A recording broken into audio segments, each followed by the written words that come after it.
आज क्या बन रहा है खाने में? ये देखो भाई, आज અડદનું શાક બને છે ને એક બાજુ બને છે ભાઈ નૂડલ્સ બને છે ભાઈ મારી હાટું ભાઈ. મને આ શાક બિલકુલ ભાવે નહીં, મને અડદનું શાક. બીજું શું બનાવસ? અડદનું શાક, રોટલી શું લેવા?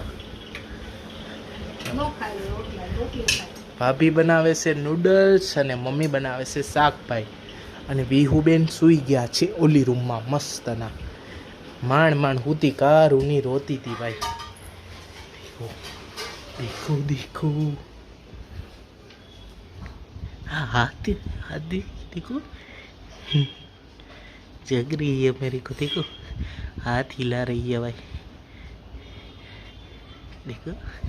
चलो भाई, तो आज तो नूडल्स बन रहा है. मिलते हैं भाई नेक्स्ट वीडियो में.